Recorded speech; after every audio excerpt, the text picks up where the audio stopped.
Hello everyone, welcome back to R K study.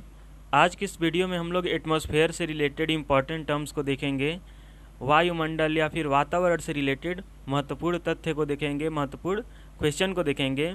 Last वाले session में हम लोग सोलर सिस्टम से रिलेटेड क्वेश्चन को डिस्कस किए थे कि सौर मंडल से रिलेटेड जितने भी इंपॉर्टेंट क्वेश्चन थे उस सेशन में हम लोग डिस्कस किए थे। तो चलिए बिना किसी देरी की आज की सेशन की शुरुआत करते हैं। सबसे पहले दिया गया है कि आउटर लेयर ऑफ अर्थ, यहाँ पे क्या रहेगा अर्थ, कि पृथ्वी का बाहरी परत कौन सा है। तो पृथ्वी का बाहरी परत को ही क्या कहा जाता है, वायुमंडल या फिर एटमॉस्फेयर। क्लियर है। मून जैसे कि चंद्रमा है, तो चंद्रमा पे क्या है, वायुमंडल नहीं होता है, लेकिन पृथ्वी पर वायुमंडल होता है। तो आउटर लेयर अर्थ का क्या होता है, वायुमंडल। नेक्स्ट आता है कि वायुमंडल में सबसे ज़्यादा गैस कौन सी होती है। वायुमंडल में सबसे ज़्यादा कौन सी गैस की मात्रा होती है। तो हम लोग को पता है कितनी, कौन सी गैस सबसे ज़्यादा होती है, नाइट्रोजन। अगर मात्रा पूछे तो लगभग 78.8%। ठीक है, कहीं कहीं क्वेश्चन में दिया रहता है 77%, तो वो भी सही है। तो इसका राइट इस क्या होगा, नाइट्रोजन। नेक्स्ट आता है कि वायुमंडल में ऑक्सीजन की मात्रा, नाइट्रोजन तो मात्रा 78.8 है और ऑक्सीजन की मात्रा कितनी है, 20.95। और बाकी जितने बच जा रहे हैं लगभग 1 से लेकर के 1.5% तक, तो उसमें जितने भी और गैसें हैं वो आते हैं। जैसे कि बात करें कार्बन डाइऑक्साइड के, तो 0.03% है। ठीक है ना। तो इस तरह से गैस डिस्ट्रीब्यूटेड हैं वायुमंडल में। नेक्स्ट आता है कि वाटर वेपर, जल वाष्प के बारे में देखते हैं कि जल वाष्प के कारण ही ओस, कोहरा, बादल बनते हैं। जो वाटर वेपर होता है, वाटर वेपर या जल वाष्प का मतलब ये हुआ कि जैसे मान लीजिए कि कुकर हो गया, ठीक है, कुकर जिसमें कि दाल या चावल बनता है, तो आप लोग देखे होंगे उससे एक वेपर निकलता है। जो उसमें पानी डाला जाता है, दाल डाला जाता है, तो कुछ टाइम बाद हीट होने के बाद क्या होता है, जल वाष्प बन करके निकलता है। तो अलग अलग चीज़ों से जिससे भी जल वाष्प बनता है, एक तो एग्जाम्पल हो गया कुकर का, लेकिन हर वो चीज़ जिससे कि जल वाष्प बन रहा है, वाटर वेपर बन रहा है और एटमॉस्फेयर की तरफ ऊपर लेयर में जा रहा है, जो कि बादल बना रहा है, ओस बना रहा है और कोहरा बना रहा है, तो किसके कारण होता है, जल वाष्प के कारण। क्लियर है। नेक्स्ट आता है कि चंद्रमा पर, ये ऑलरेडी बता चुका हूँ कि चंद्रमा पर, मून पर कोई एटमॉस्फेयर नहीं होता है। आप लोग देखे होंगे ध्यान से कि चंद्रमा पे थोड़ा थोड़ा ऐसे ब्लैक टाइप का बीच में दिखता है, छिद्र टाइप का। हम लोग बचपन में थे तो बोलते थे कि चंद्रमा पे पेड़ दिख रहा है ऐसे, या फिर कभी कभी बोलते थे कि उसमें शेर का चित्र दिख रहा है। तो वो कुछ नहीं है, वो क्या है, वो एक प्रकार का होल है। वहाँ पे जो एस्टेरॉयड आते हैं और डायरेक्ट गिरते हैं, क्यों, क्योंकि वहाँ पर वातावरण नहीं होता है। वातावरण होता है तो क्या होता है, कुछ ना कुछ उस चीज़ों को रोकता है। जैसे पृथ्वी पे जब भी एस्टेरॉयड गिरते हैं तो एटमॉस्फेयर उससे, उस चीज़ से बचाता है। चंद्रमा पर क्या है, एटमॉस्फेयर तो है नहीं, तो जब भी एस्टेरॉयड गिरते हैं तो क्या करते हैं, वहाँ पे हर जगह धब्बा बनाते हैं, होल बनाते हैं। फिर नेक्स्ट देखते हैं लेयर्स ऑफ एटमॉस्फेयर, कि वायुमंडल की कितनी परतें हैं, कौन कौन सी परतें हैं, उन परतों का क्या इंपॉर्टेंस हैं, ये चीज़ें बहुत इंपॉर्टेंट हो जाती है। तो चलिए एक एक करके देखते हैं। लेयर्स ऑफ एटमॉस्फेयर में सबसे पहले आता है ट्रोपोस्फेयर। जो पहला मंडल होता है, जो पहला परत होता है, वो कौन सा होता है, क्षोभ मंडल या फिर ट्रोपोस्फेयर। देखिए यहाँ पे दिया गया है। नेक्स्ट आता है स्ट्रेटोस्फेयर, समताप मंडल। तीसरे नंबर पे आता है मेसोस्फेयर, जिसे मध्य मंडल भी बोला जाता है। उसके बाद आता है थर्मोस्फेयर, जिसे तापमंडल बोलते हैं। और तापमंडल जी जो है, तापमंडल के ही 2 पार्ट हैं। ठीक है, टोटल देखिए 1, 2, 3, 4 और 5। ये क्या है, ये दोनों थर्मोस्फेयर के ही पार्ट हैं, जिसे एक को आयनोस्फेयर बोलते हैं या फिर आयन मंडल बोलते हैं, और लास्ट वाले को क्या बोलते हैं, एक्सोस्फेयर, मीन्स कि बाह्यमंडल, जो कि एकदम बाहरी परत है। तो चलिए एक एक करके सभी परत को डिस्कस करते हैं। सबसे पहले देखते हैं ट्रोपोस्फेयर के बारे में कि ट्रोपोस्फेयर क्षोभ मंडल क्या है, इनकी इसकी इम्पोर्टेंस क्या है। तो वायुमंडल की सबसे निचली परत क्षोभ मंडल कहलाती है। एक तरह से देखा जाए तो वायुमंडल की जो सबसे निचली परत है, मान लीजिए कि यहाँ पे वायुमंडल है, ठीक है, तो वायुमंडल की सबसे निचली परत मान लीजिए 5 परत है, तो सबसे निचली परत कौन सी है? क्षोभ मंडल, ट्रोपोस्फेयर। क्षोभ मंडल की ऊंचाई 7 से 14 किलोमीटर तक की होती है। जो ट्रोपोस्फेयर की ऊंचाई है, जो क्षोभ मंडल की हाइट है, वह 7 से लेकर के 14 किलोमीटर तक होती है। सभी जीव जंतु इसी मंडल में रहते हैं। सभी जीव जंतु, all the human being and the animal things all lived in troposphere. सभी के सभी जीव जंतु किस में रहते हैं? क्षोभ मंडल में रहते हैं। लास्ट में आता है कि क्षोभ मंडल के प्रत्येक 165 मीटर की ऊंचाई पर जाने से तापमान में 1 डिग्री की कमी आ जाती है। जब क्षोभ मंडल में, जब ट्रोपोस्फेयर में 165 मीटर से ऊपर जाएंगे तो हर वो 165 मीटर के बाद क्या होता है? 1 डिग्री तापमान में गिरावट आती है। ठीक है, अगर मान लीजिए कि यहाँ पर है 200 मीटर की ऊंचाई पर और फिर इसमें 165 जोड़ दीजिए, तो मान लीजिए कि 365 मीटर पे हम गए, तो वहाँ पे क्या हो गया? अगर यहाँ पे था 30 डिग्री, तो 365 मीटर की अगर ऊंचाई पे गए तो वहाँ पे क्या हो जाएगा? 29 डिग्री हो जाएगा, 1 डिग्री सेल्सियस गिरावट आ जाएगा।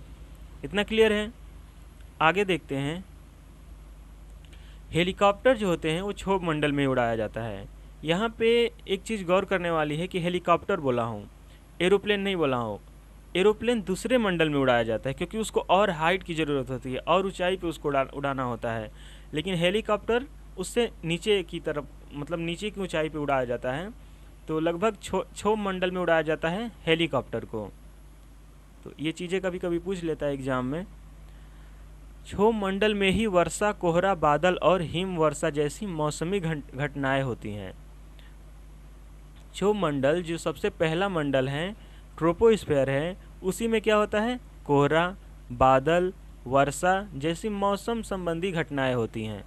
ठीक है, तो मौसम संबंधी जितने भी घटनाएं होती हैं वो किस मंडल में होती हैं? क्षोभ मंडल में होती हैं, फर्स्ट मंडल में होती हैं।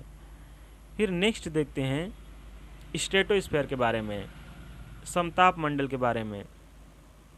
एटमॉस्फेयर में समताप मंडल भी बहुत ही पिवोटल रोल प्ले करता है। देख करके देखेंगे कि हाँ इसकी क्या कैरेक्टरिस्टिक्स है। सबसे पहले दिया गया है कि सप्ताह मंडल में ही वायुमान को उड़ाया जाता है। क्षोभ मंडल में तो हम लोग पढ़े कि हेलीकॉप्टर को उड़ाया जाता है, लेकिन सप्ताह मंडल में किसको उड़ाया जाता है? एरोप्लेन को, वायुमंडल को। कोई पूछे कि वायुमंडल एरोप्लेन किस मंडल में उड़ाया जाता है, तो समताप मंडल में। नेक्स्ट आता है कि क्षोभ मंडल के ऊपरी वाली परत को समताप मंडल कहते हैं। जो क्षोभ मंडल था, जो सबसे पहले हम लोग क्षोभ मंडल के बारे में पढ़ते हैं, जस्ट उसी के ऊपर क्या आता है? यहाँ पे समताप मंडल आता है। ठीक, इतना तो समझ में आ गया। नेक्स्ट आता है कि समताप मंडल 50 किलोमीटर तक की ऊंचाई तक होता है। सबसे पहले हम लोग पढ़े कि 7 से 14 किलोमीटर। देखिए यहाँ पे दिया गया है कि 7 से 14 किलोमीटर की ऊंचाई तक कौन सा आता है? क्षोभ मंडल। और इसमें हम लोग पढ़ रहे हैं कि लगभग 50 किलोमीटर की ऊंचाई तक क्या आता है? समताप मंडल आता है। ठीक, तो दूरी भी आप लोग याद रखिएगा। नेक्स्ट आता है कि समताप मंडल में मौसम नहीं बदलता है और ना ही तापमान। समताप मंडल जो होता है, जो स्ट्रेटोस्फेयर होता है, ये ऐसा मंडल है जिसमें कि कोई मौसम से रिलेटेड कोई भी घटनाएं ऐसी नहीं होती है और ना ही तापमान में कोई बदलाव होता है। तो कभी कभी पूछ लेता है कि उस मंडल का नाम बताइए जिसमें ना ही मौसम बदलता है और ना ही तापमान बदलता है, तो कौन सा होगा? समताप मंडल। नेक्स्ट आता है कि समताप मंडल में ही 30 से 40 किलोमीटर की ऊंचाई पर ओजोन लेयर पाया जाता है। अब देखिए ये चीज़ मोस्ट एंड मोस्ट इम्पॉर्टेंट है। ठीक है, कि समताप मंडल में ही 30 से 40 किलोमीटर की ऊंचाई पर ओजोन लेयर पाया जाता है। टोटल हाइट हम लोग कितना पढ़े 50 मीटर, तो 40 लगभग यहाँ पे आएगा। तो यहाँ पर क्या है, ओजोन लेयर है, जो कि जितने भी पराबैंगनी किरणें हैं, जितने भी अल्ट्रावायलेट रेस सन से निकलकर आती हैं और पृथ्वी पर उसको आने से जो लेयर बचाता है उसी को ओजोन लेयर कहा जाता है। ठीक है, ओजोन लेयर, अगर ओजोन लेयर ना रहे तो डायरेक्ट जो सन का लाइट है वो पृथ्वी पे आएगा तो तरह तरह के रोग हो सकते हैं। अभी भी देखिए गर्मी का दिन चल रहा है, लेकिन 9-10 बजता है उसके बाद बाहर निकलने लायक नहीं होता है। तो सोचिए इतना रुकावट के कारण, इतना मतलब प्रोटेक्शन देने के कारण ओजोन लेयर का, फिर भी सनलाइट इतना तेज आ रहा है, तो अगर वो नहीं रहता तो क्या होता। ठीक, तो ओजोन लेयर किस दूरी पे है, कितनी हाइट पे है, 30 से 40 किलोमीटर की ऊंचाई पर ओजोन लेयर पाया जाता है। ओजोन लेयर के संरक्षण के लिए सभी देशों के समूह के द्वारा कौन सा प्रोटोकॉल चलाया गया था, ओजोन प्रोटोकॉल। ठीक है, या फिर मॉन्ट्रियल प्रोटोकॉल भी बोला जाता है, जिसमें बताया गया था कि हाँ हमें किन चीज़ों से बच के रहना है, किन गैसों का नहीं यूज करना है, किस चीज़ का इसमें बढ़ावा देना है जिससे ग्रीन हाउस इफेक्ट कम हो जाए। CFC गैस जो रेफ्रिजरेटर से या फिर फ्रीज से निकलता है उस चीज़ का कैसे कम से कम यूज किया जाए, क्योंकि सबसे ज़्यादा इफेक्टेड क्लोरोफ्लोरोकार्बन गैस जो कि फ्रीज से निकलता है उसी से होता है। अभी तो ऑस्ट्रेलिया साइड में उसमें छिद्र भी देखा जाता है ओजोन लेयर में, जिस वजह से ऑस्ट्रेलिया में बहुत ही ज़्यादा गर्मी पड़ने लगी है। फिर नेक्स्ट देखते हैं, ओजोन परत जो पराबैंगनी किरण को रोकता है जिससे पृथ्वी पर संरक्षण मिलता है, बहुत ही भयानक बीमारी होने से बचाता है। इस चीज़ को हम लोग पहले ही डिस्कस कर चुके हैं कि ओजोन परत क्या होता है, पराबैंगनी किरणों को रोक लेता है जिससे कि तरह तरह के भयानक बीमारी जैसे कि स्किन कैंसर, लाइट जो आ रहा है वो स्किन पे ही आएगा, उससे क्या होगा, स्किन कैंसर तक हो सकता है। तो इस सारी चीज़ों से क्या कौन बचाता है, ओजोन लेयर, जो कि समताप मंडल में ही पाया जाता है, स्ट्रेटोस्फीयर में ही पाया जाता है। इस चीज़ को याद रखिएगा। फिर नेक्स्ट आता है कि ओजोन लेयर के संरक्षण के लिए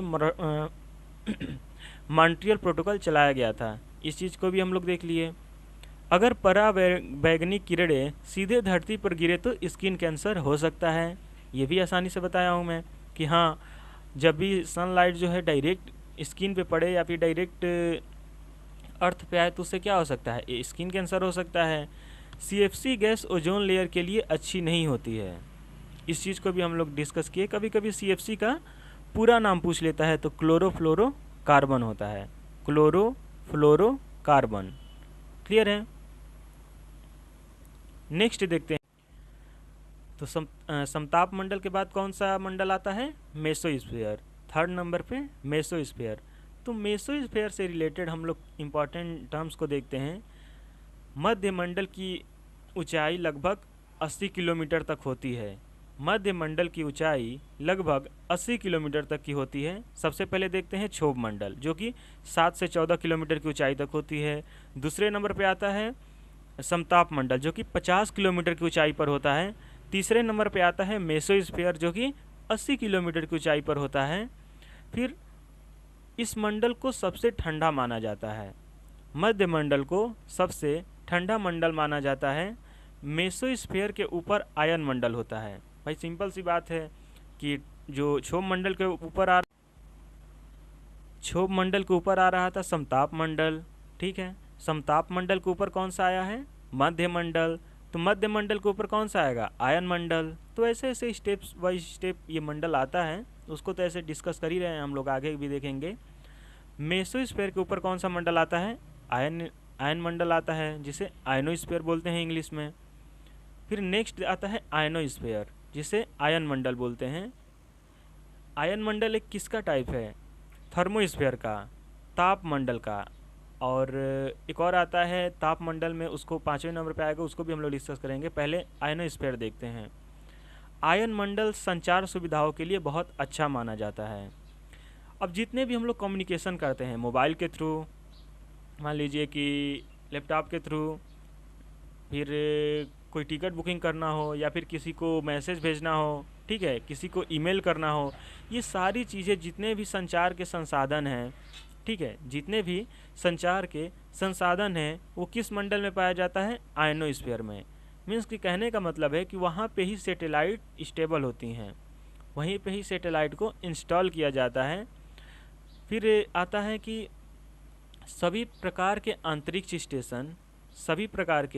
अंतरिक्ष स्टेशन ध्रुवीय उपग्रह इसी मंडल में स्थापित किया जाता है। जितने भी प्रकार के अंतरिक्ष स्टेशन होते हैं, जितने स्पेस स्टेशन होते हैं, वो सारी के सारी स्टेशन कहाँ पे लगाया जाता है? आयन मंडल में ही लगाया जाता है, आयनोस्फीयर में ही लगाया जाता है। फिर नेक्स्ट आता है कि आयन मंडल की ऊंचाई लगभग 640 किलोमीटर तक होती है। आयन मंडल की ऊंचाई देखिए अचानक से कितना हाइट तक हो गया आयन मंडल, मीन्स कि 80 किलोमीटर की ऊंचाई तक कौन सा आ रहा था? मेसोस्फीयर, जिसे माध्य मंडल हम लोग बोलते थे। और माध्य मंडल 80 किलोमीटर के ऊपर कौन सा आया था? आयन मंडल, जो कि 640 किलोमीटर तक हो गया। देखिए एक एक करके डिस्कस यहाँ पे कर लेते हैं। सबसे पहले कौन सा आया था? क्षोभ मंडल, जो कि 7 से 14 किलोमीटर तक की ऊंचाई तक था। फिर आया था सप्ताह मंडल, जो कि कितने किलोमीटर तक की ऊंचाई तक आया था? 50। फिर आया था माध्य मंडल, जो कि 80 किलोमीटर तक की ऊंचाई पर आया था। फिर अभी हम लोग कौन सा पढ़ रहे हैं? आयनोस्फीयर, जिसे आयन मंडल बोलते हैं, जो कि 640 किलोमीटर तक की ऊंचाई तक होता है। तो ये चीज़ को ध्यान में रखिएगा। फिर देखते हैं आयन मंडल में ही कॉस्मिक रे पाई जाती है। जो कॉस्मिक रे होती है वो आयन मंडल में ही पाई जाती है, तो इस चीज़ को भी ध्यान पे रखिएगा। कभी कभी पूछता है कि कॉस्मिक रे किस मंडल में पाई जाती है? क्षोभ मंडल, समताप मंडल, आयन मंडल या फिर माध्य मंडल? तो कौन सा ऑप्शन सही होगा? आयन मंडल। देखिए आयन मंडल के भी कुछ प्रकार होते हैं, जैसे कि D layer, E layer, F and G layer. तो कभी कभी टाइप्स पूछते, टाइप्स तो ऐसे नहीं पूछेगा, लेकिन फिर भी आपको ऐसे नॉलेज के तौर पे इसको याद आना चाहिए कि हाँ D layer, E layer, F and G layer भी होता है।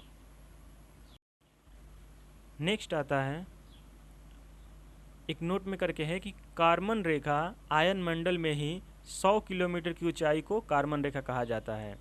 जैसे 80 किलोमीटर तक कौन सा मंडल आया था? माध्य मंडल। आयनोस्फीयर 640 किलोमीटर तक है, तो इसी में ही 100 किलोमीटर की ऊंचाई पर कौन सी रेखा पाई जाती है? कार्बन रेखा। ठीक है, ये चीज़ मोस्ट इम्पॉर्टेंट है कि कार्बन रेखा कितनी हाइट तक पाई जाती है आयन मंडल में? तो 100 किलोमीटर तक की। कार्बन रेखा अंतरिक्ष की सीमा होती है। अब देखिए एक चीज़ और दिया गया है कि जो कार्बन रेखा होती है यह अंतरिक्ष की सीमा होती है। जो अंतरिक्ष होते हैं वो उसकी क्या है? एक सीमा होती है, कार्बन रेखा ही। नेक्स्ट आता है एक्सोस्फीयर, लास्ट में आता है बरहीमंडल। तो इसके बारे में देखते हैं कि इस मंडल में हीलियम तथा हाइड्रोजन की बहुत ही ज़्यादा उपलब्धता है। इस मंडल में हीलियम तथा हाइड्रोजन की बहुत ही ज़्यादा उपलब्धता है। मीन्स कि सबसे ज़्यादा हीलियम एंड हाइड्रोजन किस मंडल में पाया जाता है? एक्सोस्फीयर में पाया जाता है, बरहीमंडल में पाया जाता है। यहाँ पर तापमान लगभग 5000 डिग्री सेल्सियस से भी ज़्यादा होता है।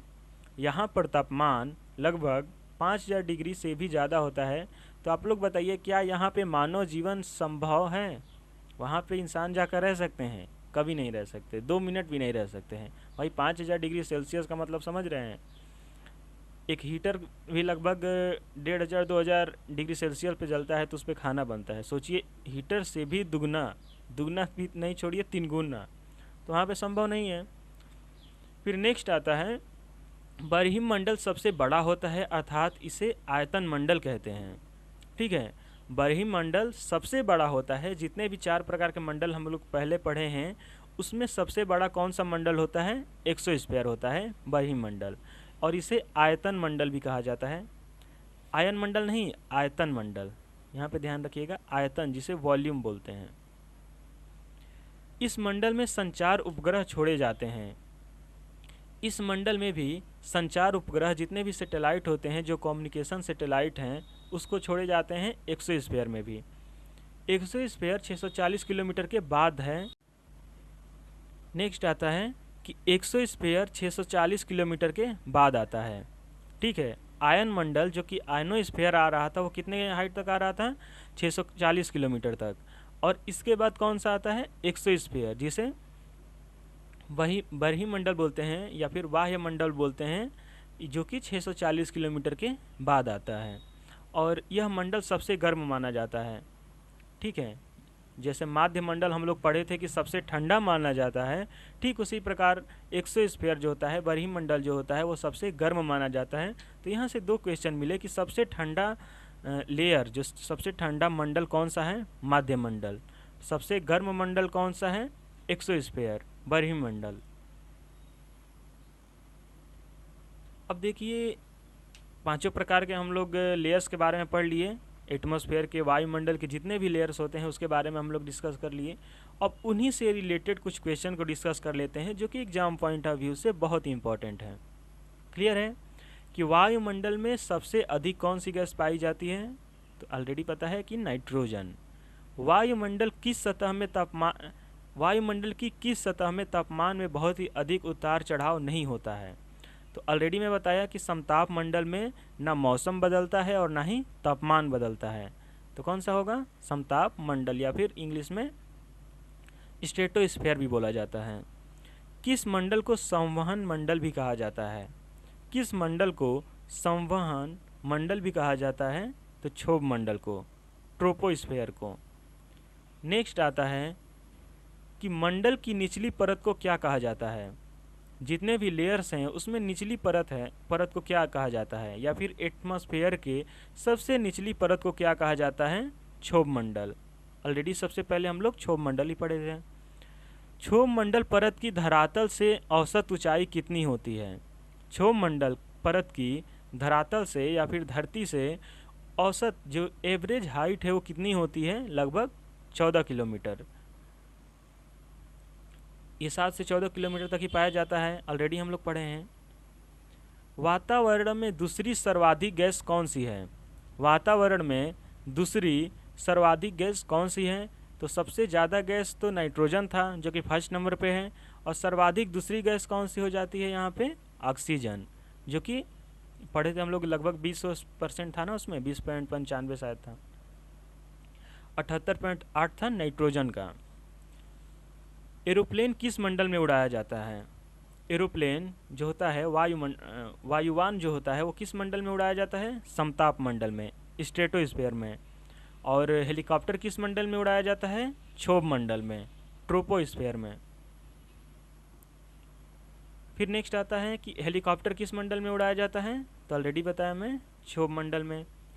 कौन सी गैस ग्रीन हाउस प्रभाव के लिए उत्तरदायी है, कौन सी गैस ग्रीन हाउस को ज़्यादा होने में बढ़ावा देती है, तो CO2, जिसे कार्बन डाइऑक्साइड भी बोलते हैं।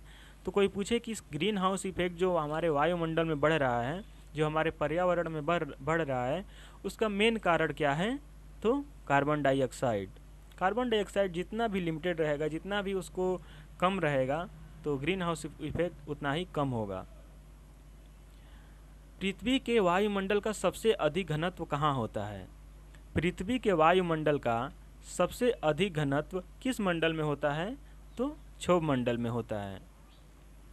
ठीक है, क्षोभ मंडल में होता है। मंडल में दैनिक मौसम का बदलाव किसके वजह से होता है, मंडल में दैनिक मौसम का बदलाव किसके वजह से होता है, तो क्षोभ मंडल से में होता है। मौसम और तापमान ये दोनों समताप मंडल में नहीं बदलता है। मौसम से संबंधित जितने भी हैं, जो ओस पड़ते हैं, बादल पड़ते हैं, वर्षा होती है, सभी के सभी किस में होती है, क्षोभ मंडल में होती है, बार बार मैं बताया हूँ। फिर नेक्स्ट आता है, ये क्वेश्चन आप लोग के लिए है, ये क्वेश्चन के आंसर आप सभी बताइएगा, ट्राई कीजिएगा कि वायुमंडल में सबसे अधिक गैस कौन सी पाई जाती है तथा उस गैस की प्रतिशत भी बताइए। वायुमंडल में जो एटमॉस्फेयर में है उसमें सबसे ज़्यादा गैस की मात्रा कौन सी है, और उसमें कितना % वायुमंडल में वो गैस पाई जाती है, ये आंसर कमेंट में बताइएगा इसका आंसर। और एक और क्वेश्चन का आंसर बताइएगा, लेयर से रिलेटेड पूछ रहा हूँ कि वायुमंडल की जो सबसे बड़ी परत है, जो सबसे बड़ी लेयर है, वो कौन सी है। ऑलरेडी मैं बताया हूँ कि वायुमंडल की सबसे बड़ी परत कौन सी है, इसका आंसर भी आप सभी कमेंट में बताइएगा। मिल्सन में, तब तक के लिए बस इतना ही। Thank you everyone.